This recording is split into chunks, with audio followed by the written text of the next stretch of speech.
किन पुटिनसँग भेटघाट, मोदीसँग भेटघाट, होइन डोभाल सरसँग भेटघाट, अमित शाहसँग त्यहाँको होम मिनिस्टरसँगको भेटघाट भनेको उहाँ केपी शर्मा ओलीज्यू प्रचण्डज्यूहरू उहाँ घुहार गरिराख्नु भएको छ।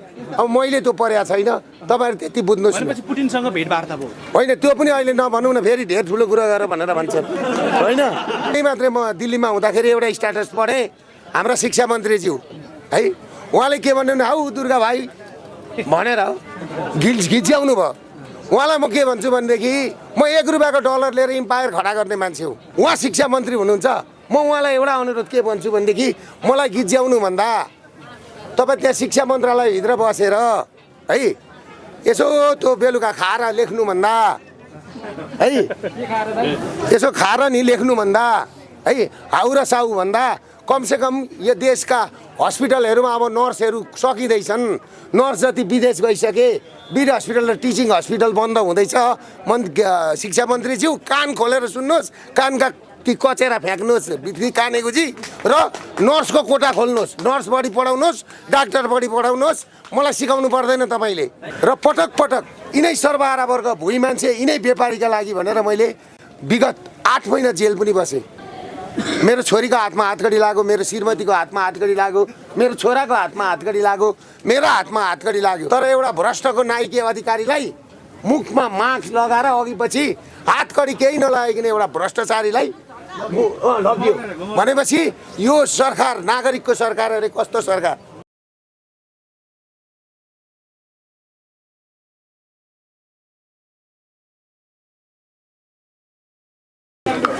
सुरक्षाकर्मी साथीहरूलाई पनि धेरै धन्यवाद छ।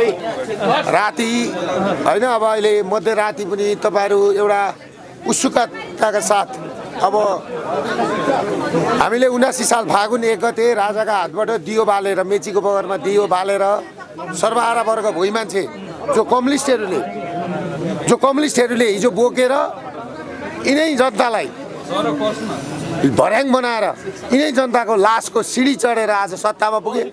उनीहरू भ्रष्टाचारी बने र उनीहरूले विगत 34 वर्षको पिरियडमा यो मुलुकलाई थिलथिलो बनाए। थिलथिलो मात्रै पुर्याएनन्, आज सारा नेपालीहरूलाई देश छोडेर हिँड्ने, आज नेपाली चेलीबेटीहरू विदेशमा गएर बेचिनुपर्ने,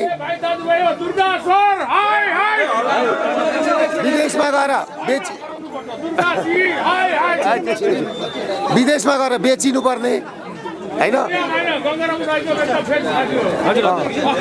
अनि एकछिन म भन्छु होइन, विदेशमा गएर बेचिनुपर्ने होइन, विदेशमा गएर खाडीका मुलुकहरूमा गएर चाहिँ 50 डिग्रीको तातोमा पिसिएर त्यो पैसा पठाउनु पर्ने, त्यो पैसा पनि तस्करहरूको हातमा जाने।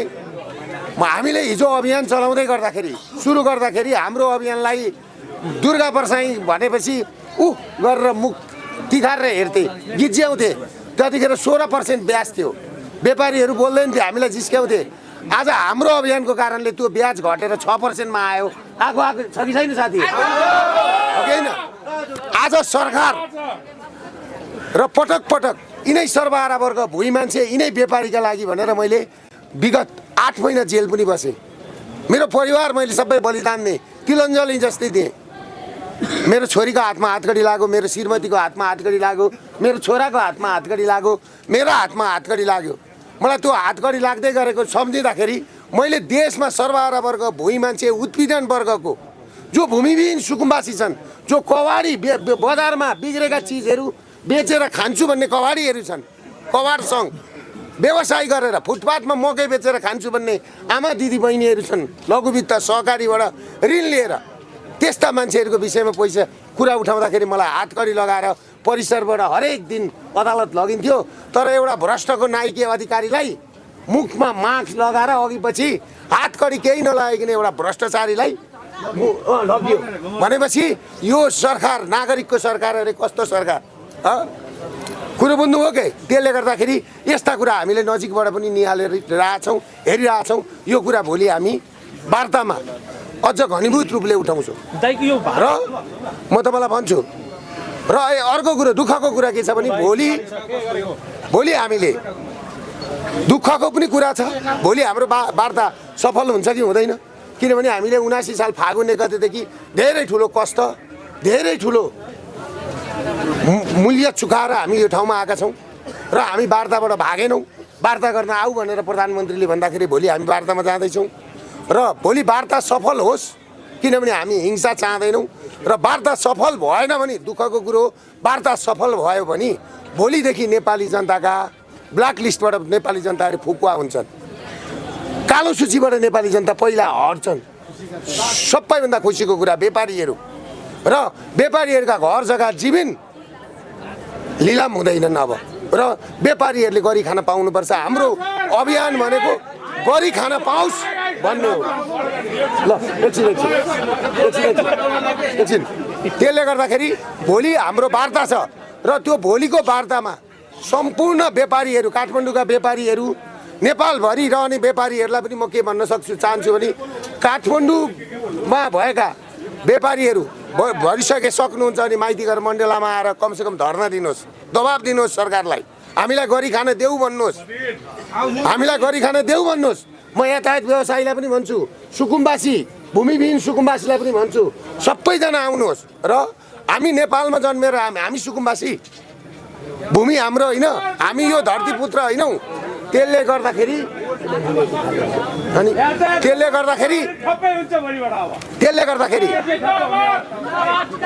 एकछिन है साथी हो, यहाँ अलिकति सकौँ। त्यसले गर्दाखेरि तपाईँहरूलाई म एउटा कुरो के भन्छु भने सम्पूर्ण दाजुभाइ दिदीबहिनीहरूलाई भोलिको वार्तामा सरिक होइदिन माइतीघर मण्डलामा उपस्थित भएर कमसेकम दबाब दिनलाई 12 बजीदेखि सुरु गरिदिनु हुन्न भन्ने म अनुरोध पनि गर्न चाहन्छु यसै तपाईहरुको मिडिया मार्फत। ल अब तपाईका प्रश्न सोध्नु। आज भारत भ्रमण गरेर आउनु भएको छ, यो भारत भ्रमण केका लागि थियो र कतिको महत्त्वपूर्ण भयो? हैन, भारत भ्रमण यस्तो छ, भारत भनेको कस्तो नबुझेको भने नि म यो महिनामा त 4 चोटि गइसके। मेरो छिमेकी मुलुक भारत, रोटीबेटीको सम्बन्ध, हरेक कुरा त्यहाँबाट ल्याउनु पर्छ। म एउटा व्यापारी हो नि त, राजनीतिज्ञ मात्रै होइन नि त, राजनीति गरेर मैले भात खानुपर्ने होइन नि त। मलाई प्रचण्डको जस्तो, केपी ओलीको जस्तो, शेरबहादुरको जस्तो, अरूका जस्तो, अरू पार्टीका जस्तो नि मुख बचारेर ढाटेर खानुपर्ने होइन नि त, व्यापार गरेर खाने मान्छे हुँ। मेरो भारतसँग सालको 1 अरब रुपियाँको टर्नओभर हुन्छ। त्यसले गर्दाखेरि मैले भारत जाने काम गरिरहेको छु। अब यहाँ पत्रिकाले चाहिँ के लेख्दो रहेछ भने दुर्गा परसाई यो एम्बेसीको पासपोर्ट के स्वीकृति लिएर गयो भनेर लेखेछन्, तर म नियमित गइरहेको छु। अब भेटघाटका कुरा के भयो भने नि यिनीहरूले भेट्ने भन्दा राम्रा मान्छेसँग मेरो भेटघाट हुन्छ, त्यो किन तपाईँहरूलाई भनिराख्नु? भेटघाट हुन्छ, हाम्रो व्यापारिक हिसाबले भेटघाट हुन्छ, राजनीतिक हिसाबले भेटघाट हुन्छ, सबै हिसाब किताबले भेटघाट हुन्छ। त्यसले गर्दाखेरि त्यो भेटघाट भयो भन्दैमा तपाईको त्यसको अनर्थ लाउनु पर्ने कुरा हुँदैन। हैन, पुटिन पनि आए हैन, दाइ पनि यताबाट जानुभयो, के छ यसमा केही छ कि होइन? अब त्यो सबै कुरा तपाईँलाई किन भन्नु, केही छ, त्यो सबै कुरा छ होइन होइन। अब किन पुटिनसँग भेटघाट, मोदीसँग भेटघाट होइन, डोभाल सरसँग भेटघाट, अमित शाहसँग त्यहाँको होम मिनिस्टरसँगको भेटघाट भनेको उहाँ केपी शर्मा ओलीज्यू, प्रचण्डज्यूहरू उहाँ घुहार गरिराख्नु भएको छ। अब मैले त्यो परेको छैन, तपाईँहरू त्यति बुझ्नुहोस् न। पुटिनसँग भेटवार्ता भयो होइन, त्यो पनि अहिले नभनौँ न, फेरि धेर ठुलो कुरा गर भनेर भन्छन् होइन, धेर ठुलो कुरा गर भन्छन् होइन, त्यो कुरा नगरौँ। त्यसले गर्दाखेरि म तपाईँहरूलाई एउटा कुरा के भन्छु भने हामी व्यापारी पनि हो नि त, म त व्यवसायी पनि हो नि त। मैले भने नि राजनीतिक मेरो पेसा होइन, राजनीतिक भनेको विकासका लागि गरिन्छ, राजनीतिक भनेको जनताको सेवाको लागि हुन्छ, कुरा बुझ्नु भएन? त्यसले गर्दाखेरि तपाईँहरू के बुझ्नुहोस् भने भारत जाँदाखेरि केही बिग्रिँदैन। र मैले भन्दैछु त, भारतले हामीलाई सहयोग गर्नु पर्दैन। हिजो भारतले सहयोग गरेका कारणले गर्दाखेरि आज दलहरू फेलियर भएका हुन् नि त। त्यसले गर्दाखेरि हामीलाई भारतको सहयोग चाहिँदैन, नेपाली जनताको सहयोग चाहिन्छ। अब कुरा त्यो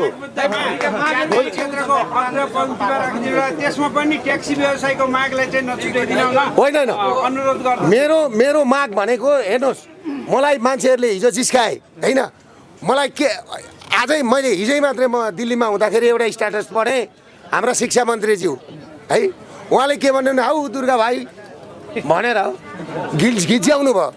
उहाँलाई म के भन्छु भनेदेखि म 1 रुपियाँको डलर लिएर इम्पायर खडा गर्ने मान्छे हुँ, कुरा बुझ्नु भएन?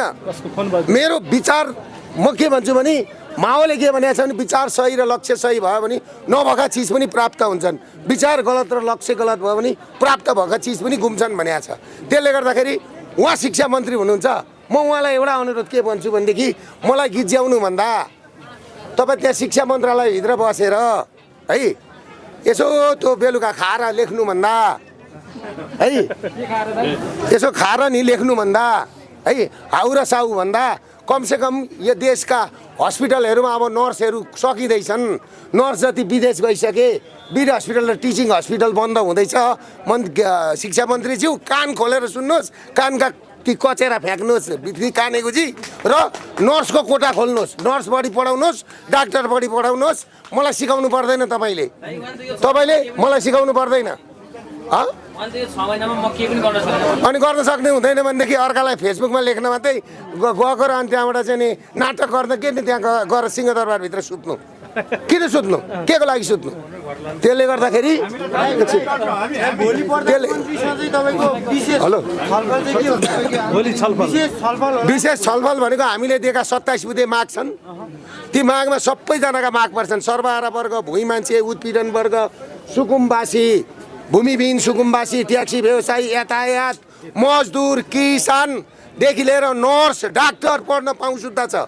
नर्सले पनि यो देशमा पढ्न पाउनु पर्यो, डक्टरले पनि पढ्न पाउनु पर्यो। आज डक्टरहरूले फर्दर स्टडी गर्न पाउँदैन। +2 डक्टर MBBS गरेपछि MD को लागि कोटा नभएर डक्टरहरू रो बौलाएर हिँडेछन् केटाहरू, युवाहरू। आज के छ समस्या थाहा छ समाजमा? मैले बोलेको कुरा मलाई गिज्याउँछन्, मैले बोलेको कुरा आज गभर्नरले बोलिराख्नु भएको छ, मैले बोलेको कुरा अर्थमन्त्रीले बोलिराख्नु भएको छ, मैले बोलेको कुरा प्रधानमन्त्रीले बोलिराख्नु भएको छ। ब्ल्याक लिस्ट हटाउनु पर्ने रहेछ, ब्ल्याक लिस्ट हटाउनु पर्ने रहेछ। अनि नेपालीलाई ब्ल्याक लिस्टमा पार्ने व्यापारी जतिलाई अनि कसलाई लगानी गर्ने? मैले यही कुरो भने आऊ। तपाईले त ज्योतिष पनि भन्छन् क्या, हरेक कुरा हामीले जे भन्नुभयो त्यो ठ्याक्कै मिल्छ क्या। के को यो बारे कुरा पनि भयो हैन, राजनीतिक मान्छे पनि भेटघाट गर्नुको इन्डियाको सोच र विचार अहिले अमेरिकाप्रति कस्तो छ? होइन त्यो मलाई थाहा छैन। त्यो उनीहरूको कुरो हो। त्यो कुरामा हामीले त्यो नै गर्दै होइन, त्यो हामीलाई थाहा छैन। अब यो राप्रपाले पनि आन्दोलन गर्दैछ राजा फर्काउनको लागि। कसले राप्रपाले आन्दोलन गर्दैछ, तपाईँ पनि त्यही धाकै हो, राजा ल्याउनु पर्छ भन्ने नै हो। त्यो आन्दोलनतिर तपाईँको समर्थन? होइन यस्तो 23 गते आन्दोलन सबैले गर्न पाउँछन्। आन्दोलन गर्न पाउने नेपालको संविधानको हक अधिकारको कुरो हो, गर्नुहुन्छ। राजा ल्याउने कुरामा मैले अस्ति कुरो स्पष्ट भनेको छ। राजा ल्याउने कुरा भनेको के हो भन्दाखेरि अब म तपाईँहरूलाई भनिदिन्छु अलिकति सुन्नुहोस्। नमस्ते। राजाको कुरो के भने नि, राजा हिजो पृथ्वीनारायण शाहले त आफै राज्य बनाएर आफू राजा हुनुभएको हो कि होइन? त्यहाँदेखि यो वंश हुँदै आयो। अहिले आएर जुन हिसाब किताबले राजालाई हटाइयो सदनबाट हटाइयो होइन, हटाएको हो नि त। सदनको निर्णयले हटाइसकेपछि कि त 2/3 बहुमत ल्याएर सदनबाटै फर्काउनु पर्यो। नम्बर 1 सकिन्छ पनि सकिँदैन। अब आन्दोलनबाट राजा ल्याउँदा फेरि भोलि राजा ल्याएर राखिसकेपछि अर्काले आन्दोलन गर्ला। त्यस पछाडि रक्तपात पछाडि आएको राजा कस्तो हुने र राजाको पनि इच्छा रक्तपात गरेर आउने छैन होला र रक्तपात गरेर आएको राजा हुँदैन। यो कुरा बुझ्नुहोस्। आन्दोलन गरेर ल्याउनेलाई पनि शुभकामना छ। फेरि कुरा काट्छन्, फेरि गाली गर्छन्। यहाँ सुन्नु न, समर्थनको कुरा र मैले के भनेको भने सबैभन्दा राम्रो बाटो राजा, हिन्दू राष्ट्र र संविधानको विषयमा छ नि। फरक मत राखौँ न। फरक मत भनेको जनमत सङ्घ। त्यो चुनावको दिन एउटा अर्को बाक्सा थापौँ। राजा, हिन्दू राष्ट्र ऊ हुनेले ड्याम छाप हानौँ न त्यहाँ गएर र 80% होइन 90%, 95%, 98%, 1 करोड भोट झर्दाखेरि 98 लाख भोट चाहिँ राजा, हिन्दू धर्म, यो संविधानको विरुद्ध, यो व्यवस्थाको विरुद्ध झरोस् न। यो व्यवस्थाको विरुद्ध त्यो व्यवस्था त्यो भएर आयो भनेदेखि फेरि दिगो हुन्छ राज संस्था भनेर मैले एउटा धेरै कन्क्लुजन धेरै सोचेर मैले के गरेको भनेदेखि त्यो एउटा छ नि मान्छेको भनाइ छ नि, सम्पत्ति 3टा बाटाबाट हुन्छ अरे। कि हो लम्बे बाटा, कि हो ससुराली बाटा, कि हो बाख्रा पाठा भन्छ क्या। 3टा बाटो। एउटा बाटो आन्दोलनको दिगो हुँदैन। अर्को बाटो संसदबाट 2/3 बनाएर ल्याउने, त्यो जीवनमा हुँदैन। त्यो 2/3 हुन आँटो सबै किनेर फुटाइदिइहाल्छ। हाम्रा नेपालका सांसदलाई 50 लाख भए पुगिहाल्छ है। अब सबैभन्दा राम्रो जनताको मतले त्यो त बिकेन नि त। जनताले ड्याम साउदीमा बस्ने, कतारमा बस्ने, दुबईमा बस्ने, अमेरिकामा बसेर फेसबुकमा लेख्ने, गाली गलौज गर्ने सबैले आएर भोट हालिदिउँ न एकपल्ट।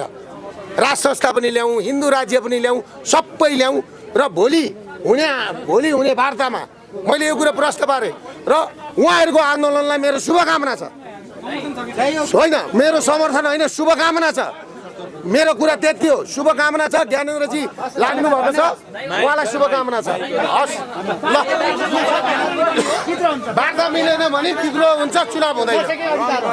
वार्ता मिलेन भने चुनाव हुँदैन, विद्रोह हुन्छ। जनताको अधिकार त्यो चाहिँ जनताको अधिकार। माथि गर्नु